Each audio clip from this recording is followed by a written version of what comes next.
Hello, I'm Nicole Danielle. And I'm Megan Lee. And this is Romance on the Rocks, where two bookish biddies imbibe and talk about romance novels. And tonight we are talking about some fantastic romance novels by Heather Lee Bell, which has quickly become one of our favorites here on the podcast. Yes, I'm so excited. You don't sound like it. Give me some more energy. I think I need more of my beverage. All right, beverage. How are we matching up our beverages this time around? What do we got? Well, I am drinking a Topo Chico Ranch Water hard seltzer. Ranches and Midwest Ranch? Like the dip? No, not like the dip. Unfortunate. Ranch water as in what cowboys drink, maybe. I don't know. Cowboys actually drink ranch water, but cowboys work on ranches, and I read a cowboy romance. How about you, Megan? What are you drinking? I made something called the Fireman's Sour, and it has egg whites. So it's one of those that I had to shake really well. Oh, living on the edge. Yeah, I haven't had a sip yet, but I think it should be pretty good. It's actually a light rum with lime and cherry and the egg whites. So I've got my sour fireman because my book, the leading man is a firefighter. Love it. We're going to try it. Ready? Yeah, take a sip. Oh, it's definitely sour. Wow. What all is in there? It's the lime. I think it called for too much lime. I love a good sour drink, but this might have needed a little bit more of the cherry. I might have to sweeten that with honey at some point, but all right, we're going with it. That's a very sour fireman. All right. He's seen some things. He's a little bitter. He's a little sour. There's something going on there. I tried. There you go. Well, I think you get to take it away this time first. My book is A Lucky Cowboy by Heather Lee Bell. Published 2021. It's a contemporary romance set in Stone Ridge, Texas, which is a ranching town with a predominantly male population. Megan, are you ready for a long list of primary characters? Oh boy. Do I need a notebook? Is it like Maybe. War and Peace style? Maybe a post-it or something. A post-it to keep track of your War and Peace. Okay, let's go. Okay, we got Sadie Stevens, and Stevens is with a PH, which I greatly appreciate, and that's the correct way to spell it. It's almost like we know somebody with that name. Right? Sadie is an elementary teacher and part-time EMT, naturally klutzy, girl next door. She wants a family, specifically 3 kids. Okay. Then there's Lincoln Carver, Sadie's teenage crush, a rodeo roping cowboy rancher who is not interested in anything serious. Then we have Sadie's brother and Lincoln's best friend, Bo Stevens. Then we have Sadie's best friend, Eve Iglesias, a veterinarian. Then we have Lincoln. Boy. Okay.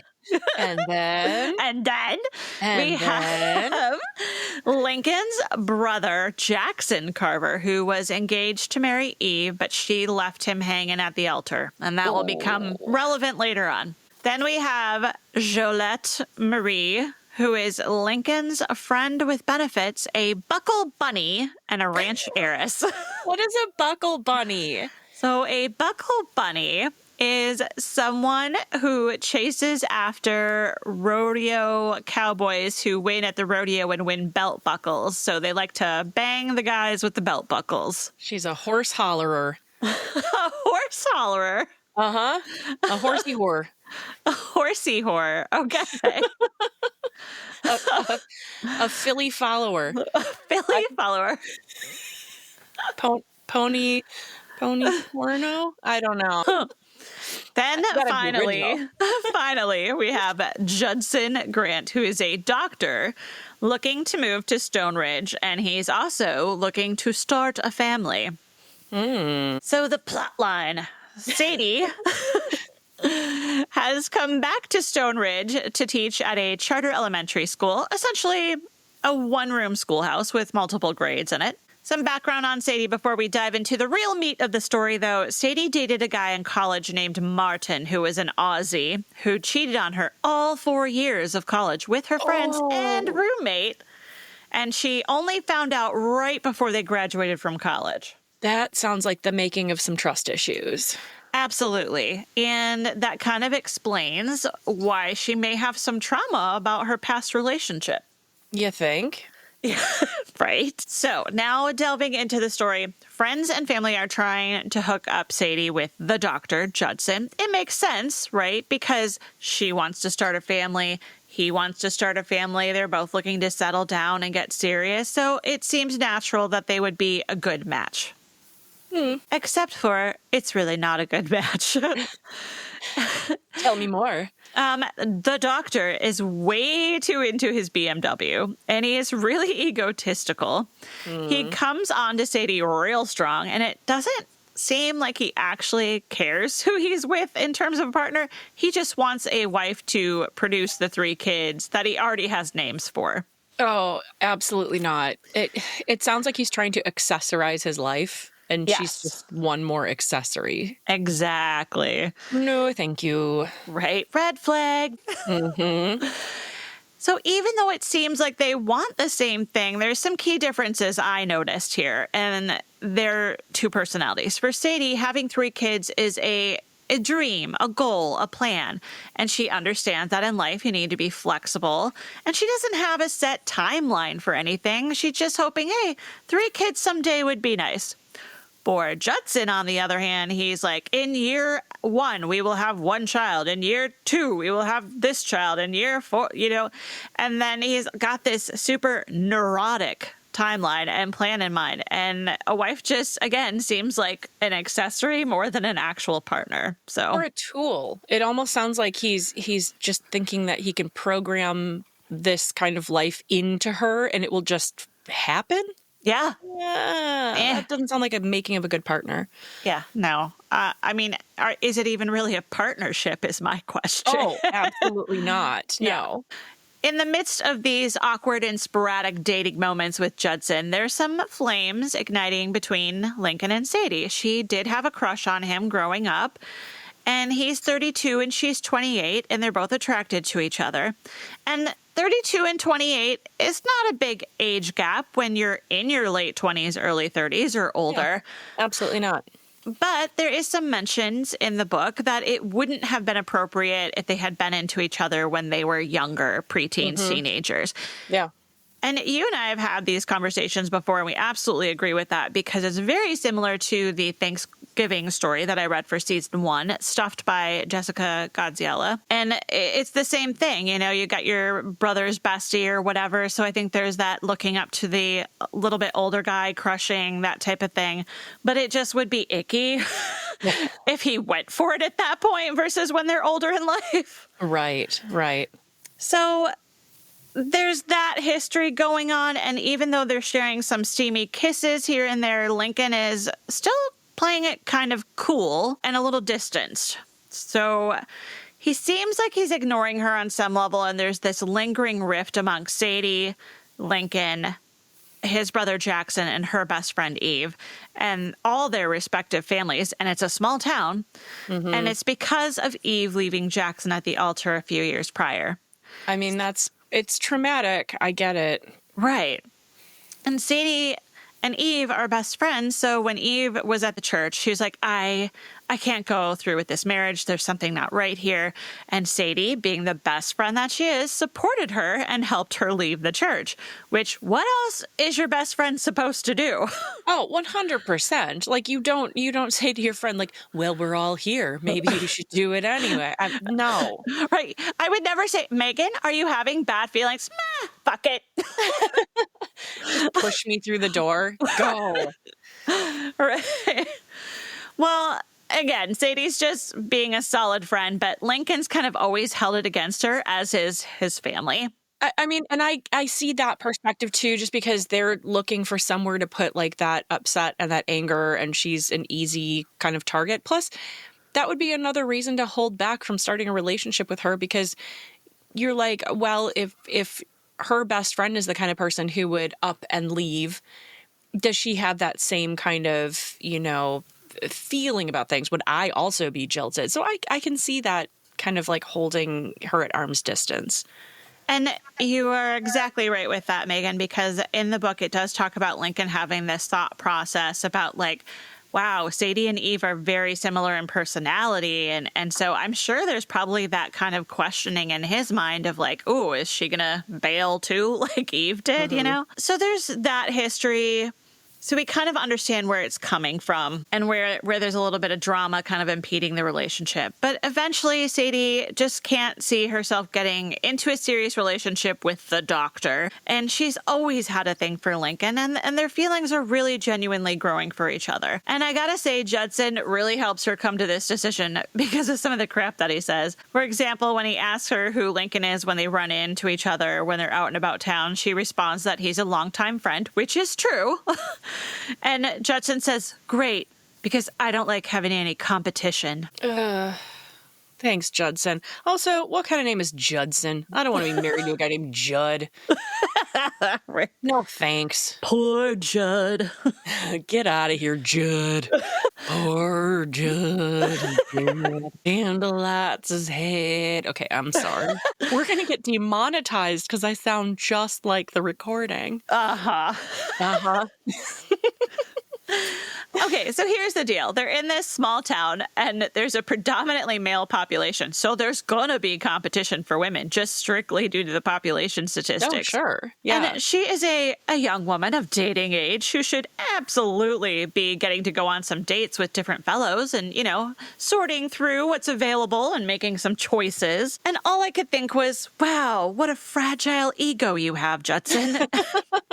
Well, I mean, he is very highly invested in his car.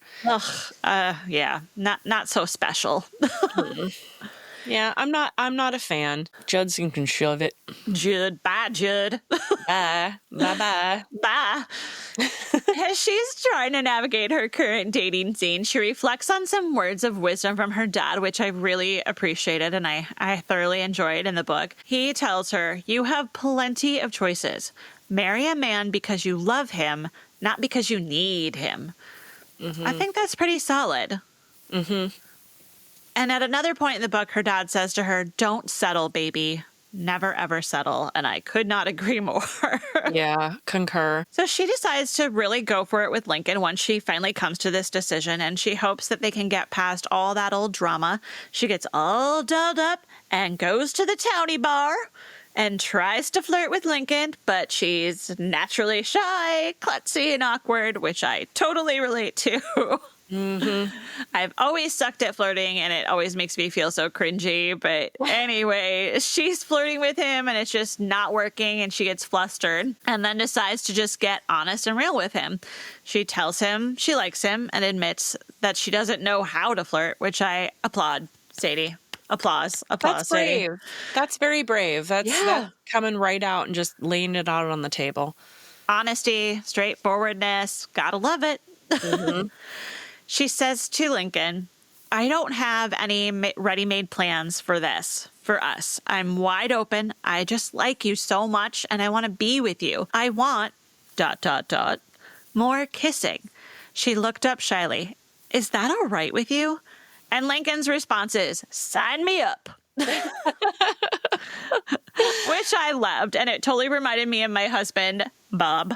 Because he would totally say something like, okay, sounds good to me. Let's do it. More kissing? Bring it. Yeah. From there, their relationship grows, but we see some meddling from good old Jolette Marie. What are we calling her? Oh, she's the bouncing bitch. She's the bouncing bitch, the buckle bunny. The hippity hoppity whore. Oh, yes, the hippity hoppity whore. As mentioned earlier, she's had a little bit of a relationship with Lincoln, some friends with Benny's moment. She's jealous of the growing romance between Sadie and Lincoln. You add on top of that Sadie's past relationship trauma and her challenges with being able to fully trust somebody, especially a guy, in a relationship. And there's some challenges and hurdles to overcome in this story, especially with Lincolnberries. Lincoln. Ooh, he's tasty and Swedish. Especially with Lincoln's lingering feelings about the Jackson Evie drama. Lincoln's lingering. How many times can you say that fast without making it into a Right. lingonberry? I A just asked. lingonberry. Right. I'm going to call him Lingonberry from now on. He's not originally been interested in a long-term relationship, while Sadie is. So as you and I know, you really have to have two fully interested and committed people for a long-term relationship to actually work. Well, yeah, if you're going to have a healthy relationship, because I've seen plenty of relationships where people don't think it's long-term and they're together for years. And you're like, oh, Right. that right there is... woof. You two need to move on. Right. I'm not going to say any more about the storyline from there because I don't want to spoil the book, and I definitely think it's worth reading, and it really is a lovely, down-to-earth, realistic story. For spice level, I'm going to give it jalapeno. Nice. Because there's some nice intimate scenes, but they are gently and romantically written, and there's nothing overly spicy in terms of our spicy Scoville scale. Things I love about the book: Sadie's dad calls her Sweet Pea, which my grandpa and my Uncle Johnny and my mom always called me that growing up, so it really kind of hit a little nerve chord for me in a good, nice way. And at one point, Sadie asked Lincoln to be honest with her and communicate. I loved this. It's so straightforward and communicates exactly what she needs in their relationship, especially with having her past trauma. I didn't have any challenges with this book, and all in all, it was quite a lovely cowboy romp, wholesome with some softly steamy stirrings of love. And my final quote that I really, really enjoyed from the book: "If a heart could shimmer, hers did at that moment, and surely as bright as the stars in the sky." That's just poetry in my book. Beautiful. You know, it just came to me as you said, you didn't have any issues with this book. I don't think that we've had to have a single trigger warning for any of Heatherly's books. Oh, I don't think so either. Yeah, and I think it's just because these characters feel very upstanding. Like, they're very relatable, but like, you don't have anybody in there where you're like, oh God, like, even the creepy ones are not something that really can be damaging for somebody who has different kinds of issues and needs trigger warnings.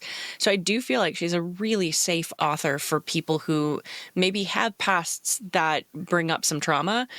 This is really a good author to go for and not feel like you're going to be in for something that will perhaps trouble you. I, as always with Heatherly, appreciate the natural and realistic dialogue that she has between characters. And just the fact that Sadie is not some drop dead, buxom, gorgeous gal. She's literally the girl next door. Yep. And she's a school teacher, and she's got snotty kids hanging off of her while she's teaching. And I'm just like, that is real. That's real life. Not everyone is hot and cute all the time. Well, and that's the other thing, too. Like, if these people are hot and cute to each other, and we all find something different attractive. And so when they are describing each other, you'll have Sadie describing Lincoln, and in her head, he is like the most attractive man. And it's probably one of those people that if you met him in real life, you'd be like, oh, it's just the guy. It's just a guy. Yeah. But these people all really care about each other. And so that brings out those best qualities. And so it's a lot of those girl next door, guy next door, just real kinds of people that you would meet on a daily basis. And it makes it easier to put yourself in the book and really feel like you could be part of it. I also think people's personalities can make them even more good looking and attractive. 100%. 100%. I feel like that is kind of the train I've been riding for a long time. Because I remember a long, long time ago when you first met my husband, Adam, my husband. Your husband? I remember you pulling me aside and being like, wow, he's not your type. And I was just like, what do you even mean by that? Because like, I kind of thought I'm like, I don't think you've maybe met enough of my boyfriends to realize I don't think there's a type. They're all like, you could put them in a room and you'd be like, what do they have in common? And somebody would be like, I don't know. I'd be like, they all dated Megan. Be like, Jesus. Like, well, interestingly enough, my first husband was if you will, the pretty boy. And he Mm-hmm. turned out to be not so great. Yeah. He Not left a pretty little on bit the to be desired. inside. Yeah. So my second husband actually was more of my type. I like a guy who's more of a teddy bear with broad shoulders, which is exactly what my husband Bob has going on. And I find my husband Bob very attractive. I'm very attracted physically to him. Mm-hmm. But is he, by some people's standards, a pretty boy? Absolutely not. Like, What do they call that? Please excuse me, kids, because I'm an old lady, and like a lot of these definitions, I'm still trying to figure out. But I feel like, is pansexual the one where it's like you are more attracted to the brain than the body it's in? Because I do feel like that is kind of where I have been most of my life, and not really understanding that that's what it is. Because if truly you put the lineup together, you'd be like, I don't get it. I don't get what these people have in common. And I just feel that you're right. It's that personality that shines through, and the person on the outside might not be what most romance writers would be writing up as their like rippling chest sweat baron or whatever, but like that's the man for me. You know what I mean? Like, well, like think about Jude Devereaux in The Princess from episode 2 of season 1. He's giving her CPR and checking out her boobs, like because she's so attractive and buxom. Like, uh-huh. Yeah. Legs that go on forever. at 4 foot, whatever. Yeah. Like, Yeah. Yeah. I think that's what it is. There's just so much relatability, and that's a word we use all the time when we talk about Heatherly's books. Because they're relatable and they're realistic. Yeah. Yeah. And nobody's giving CPR and thinking about people's boobs. breathe for Daddy Montgomery, baby. Breathe. I will never forget that line. So classic. If anybody wants to go backward and then listen to that book, The Princess by Jude Devereaux, there was a lot of shrimp, a lot of weird CPR. And raisins. Oh, and oh, yeah, that was the raisins episode? Uh-huh. The Lanconian raisins? Yes. For the Alliance. Way to fight the Nazis. Okay. All right. Let's talk about your Heatherly book. Now that we've gone off on a tangent about raisins and breathing for Daddy Montgomery. You know what, though? It'll never get old. Lanconian raisins forever. I need a t-shirt. Seriously. The front just says Lanconian raisins and the back says breathe for Daddy Montgomery. I love it. Oh, God. Okay. Heatherly Bell, we love you so much, but you haven't given us a quotable like that. So I would put that as like perhaps a challenge for the next book. Can we have something Lanconian raisin style, that a food that we just can't stop giggling about? Oh, corn, my God. perhaps. I don't want to put that pressure on Heatherly, but No, I know. She's a much better writer than that. So, all right. Let's go to my book. My book is called The Accidental Kiss by Heatherly Bell. Mine was written in 2019, and it is part of the Sunset Kiss series, which I guess I didn't even realize until we were talking about this yesterday. I just kind of grabbed a book that I could get in time for the podcast. A lot of the things I couldn't get in time. I was heading out of town and I needed something, and this looked good, so I grabbed it. My main characters are Charlotte Young, who goes by Charlie, and then we've got Dylan Reyes, and they live in a small town called Miracle Bay in California. They have been best friends since high school, and Dylan has a penchant of calling Charlie Chuck, because not only is that a nickname for Charlie, but she practically lives in her Chuck Taylors. She's a Converse girl. She's very practical and down to earth. Charlie has always had a thing for Dylan, unbeknownst to him. He never has seemed to reciprocate those kinds of feelings, so she's never really acted on it. Both Charlie and Dylan have their own versions of abandonment issues. Dylan is the son of a firefighter. His dad passed away decades ago, leaving the family to kind of fend for themselves. His mom and grandma have made ends meet by turning their old Victorian-style home into a rooming house. And while Dylan and his brothers were also struggling with the loss of their father, there were also losses associated with that transient nature of having boarders. You couldn't really get attached to anybody. He learned at a young age that people who were coming in and out of the house were temporary. The longest time a boarder had really ever been in the house was about a year.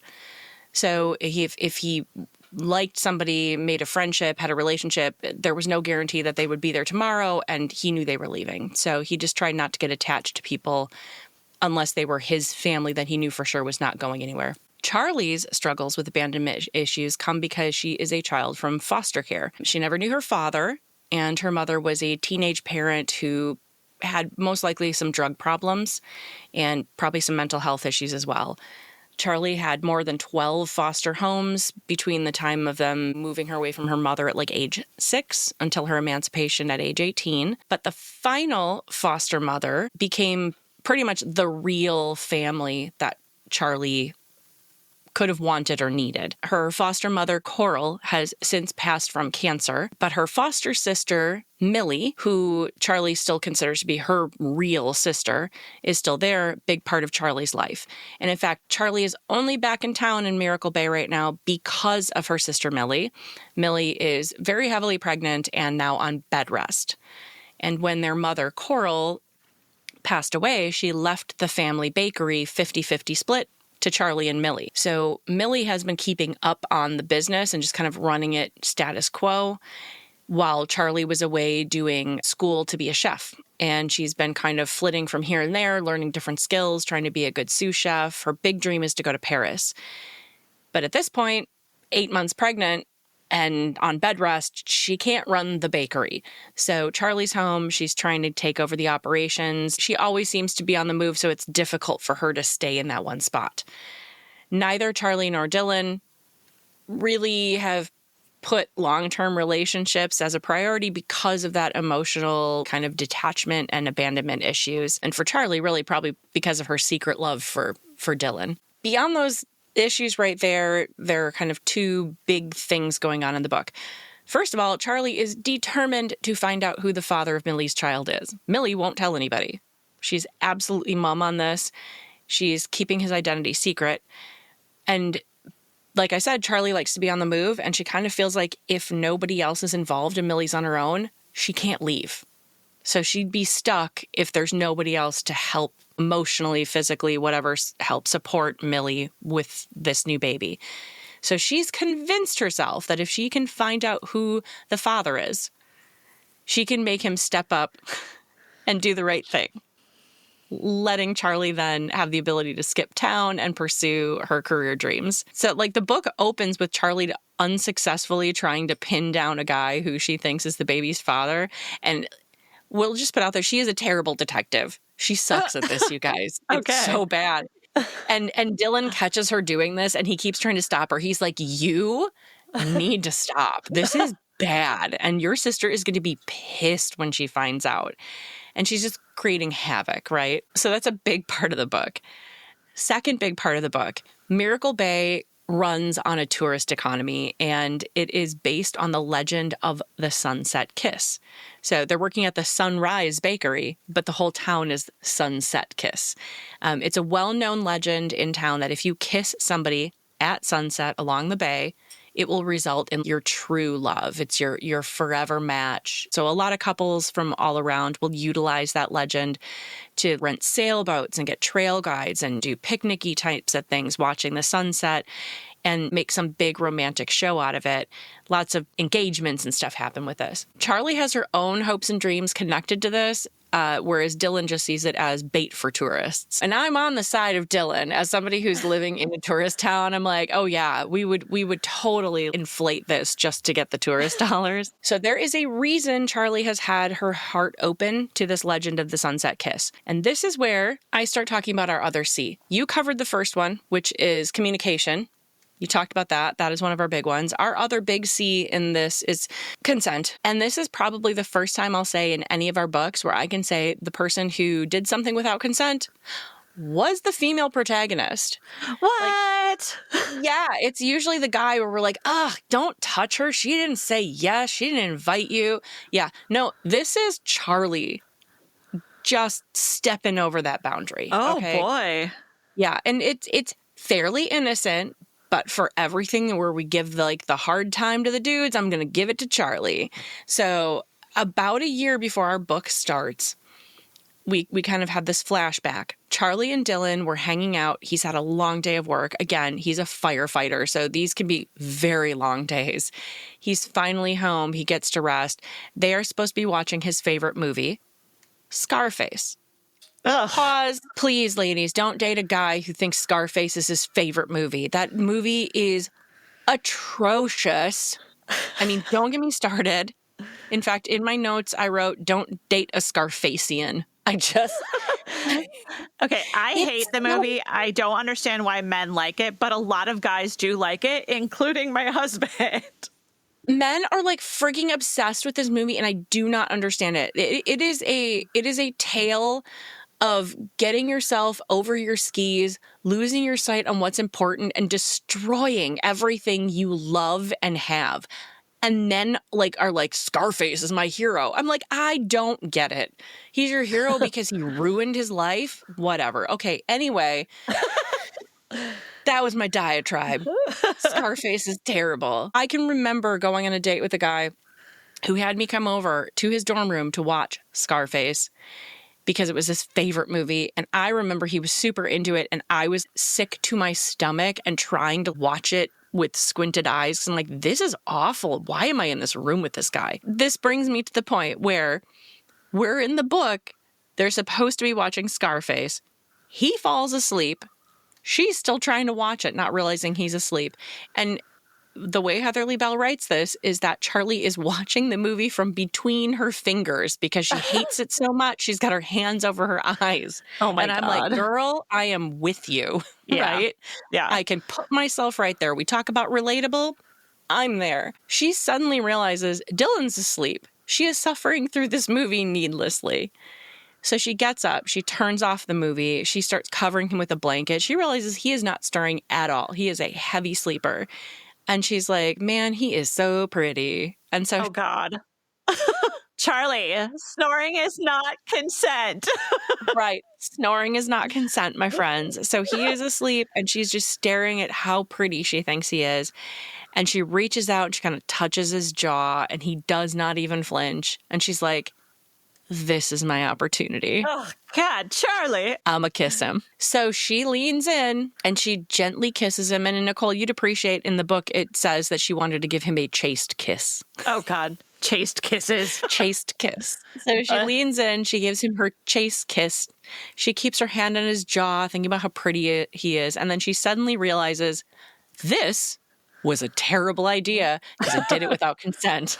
Yeah. Right? Yeah. So the drop in her stomach where she's like, oh my God, I can't do this. So she gets up, she picks up their popcorn bowls. She takes them to the kitchen, empties them out, kind of washes them out. She's like, I need to get the hell out of here. That was a bad idea. And then suddenly she realizes, oh my God. She's looking out the window. She kissed him at sunset. Ah. So that's where the title of the book comes in, The Accidental Kiss. She already knew she crossed a line, but now she crossed that line and did it at sunset. So now she's like, oh my gosh, well, if the legend is true. But now it's been a full year and nothing has happened. Has she ever admitted to him that she bestowed a chaste kiss on him? I will tell you that is part of the book where I feel like perhaps you need to read it. Oh, okay. To see what her decisions are and how she decides to go about it. Because to me, I would be thinking, even if the legend were true, because I did it in a sneaky way, that somehow I was now cursed. You know what I mean? That would be me. I'd be walking forward with that going, I'm cursed to never have this man because I did it without consent. Yeah. So I was just at least glad that she felt bad about it and had that immediate regret, because it seems like in a lot of the books we read, nobody has regret for just reaching out and being grabby. Yeah. So there's that. We're just going to leave that there. And, I don't want to spoil the rest of the book either. However, I've got a few things for you. Okay. All right. On the I have thoughts section. First off, page 37. He pinches the bridge of his nose. Just saying. The first time we had this happen, Nicole and I were trying to figure out what that even looked like. And now we've had so many characters pinch the bridge of their nose. I think I got it down to a science. I think it's this leaning in and kind of on your thumb and the the part of your I've just pointer never finger. seen anybody do it in real life, and they do it all the time in these romance novels. I just think it's great because the first time we saw it, we're like, nobody does that. And now we're seeing it all the time. And it's like, clearly people do it. You and I just But only in must books. not have. Well, I don't know. I'm going to start doing it in real life.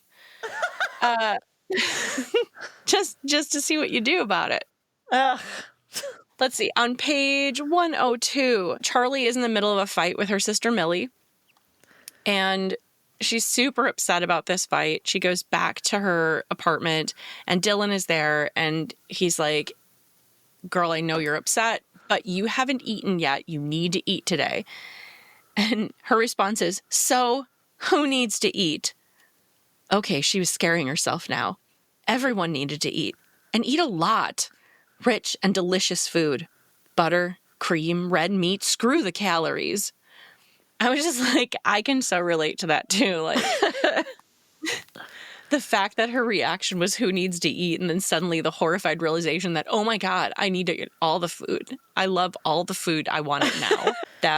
That is a thing for me as well. The first time Dylan and Charlie get together, I thought this was a really cool line. I really liked it.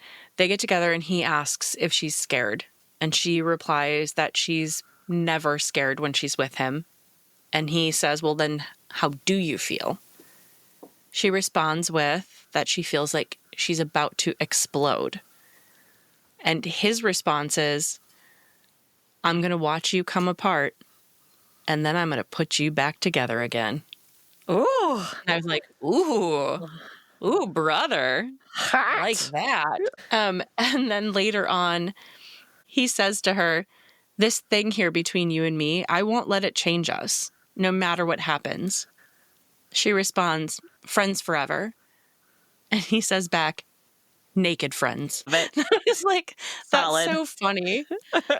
And then like final thought, you and I have had that discussion again, even in your book that you just read, where timing is everything. Their relationship in your book would have been totally inappropriate when they were younger because of that 4-year age gap. But now as adults, 28 to 32, not a big deal. And in this book, Charlie actually says, well, inner monologue, Charlie was grateful that Dylan had never made a move when they were younger because timing was everything.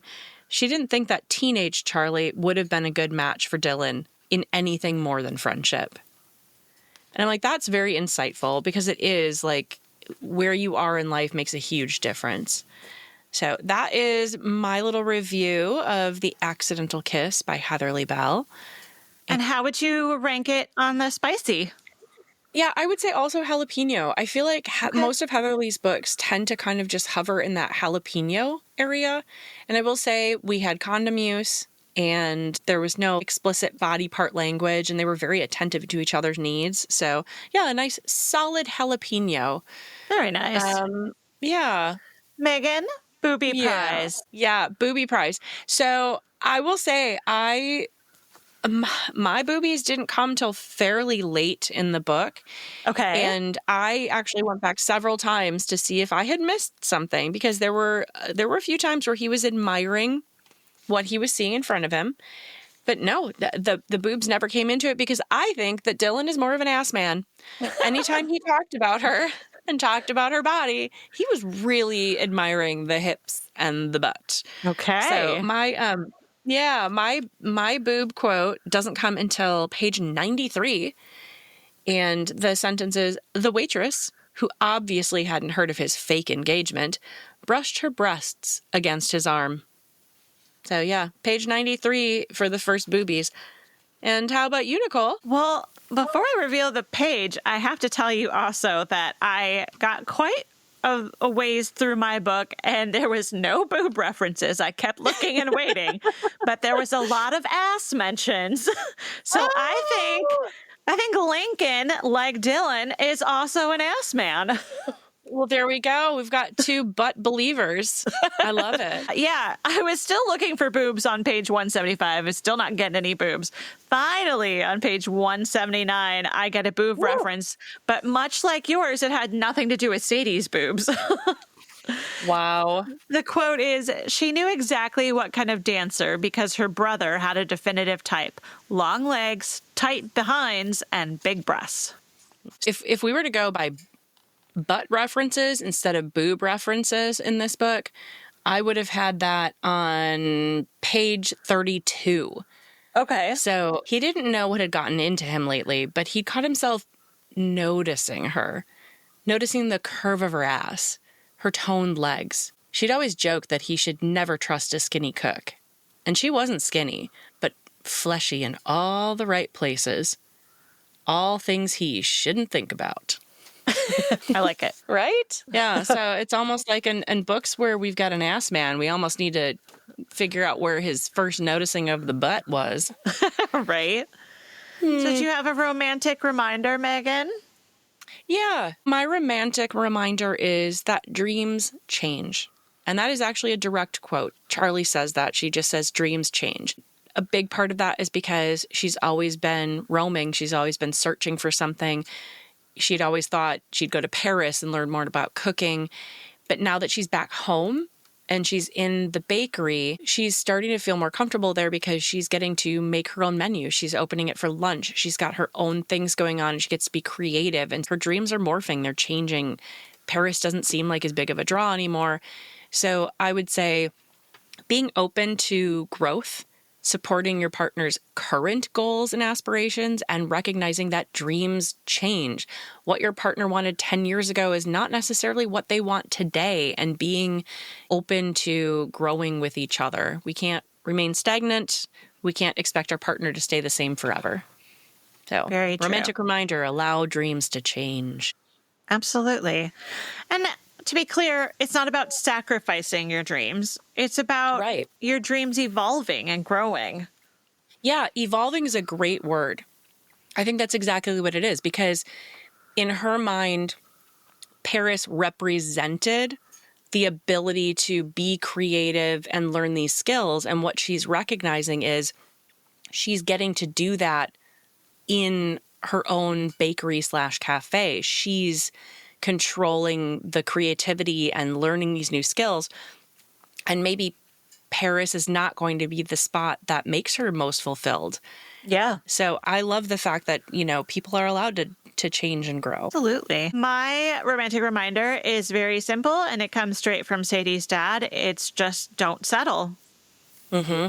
I think it's really important. I think unfortunately it happens very often with some women that you get so caught up in well, I have to be married and I need to get married, and well, I've been dating him for 2 years, so we should be married type of thing, and settling for it and just doing it because you're like, well, this is what I have to do. This is what I need to do because society pressure, whatever. And you really don't have to.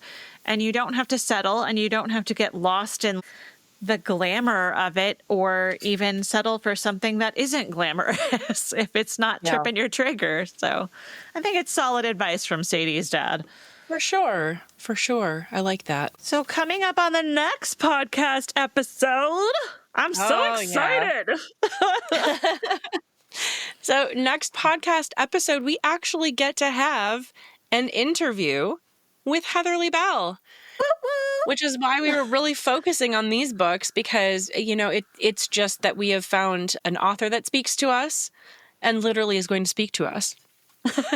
And I think that's fantastic. So yeah. Next podcast episode we've got coming up is the one with Heatherly Bell. And I know for a fact that on our blog posts and things like that, we have links that will go to both our Amazon affiliate and to our affiliate at The Ripped Bodice. And there are lots of Heatherly Bell books available in both places. Yes. So if you do want to check out a few of those before we get to the author interview, feel free. And I think that would be a nice way to set up getting to come over and listen to that beautiful interview coming up soon. Lovely. Well, that is it for today. That's it. That's all we got. I'm going to just tell you all right now that I love you very much, and you should listen to us on Apple, iTunes, Spotify, YouTube. Give us, our reviews, whatever. Because again, your support really means the world to us.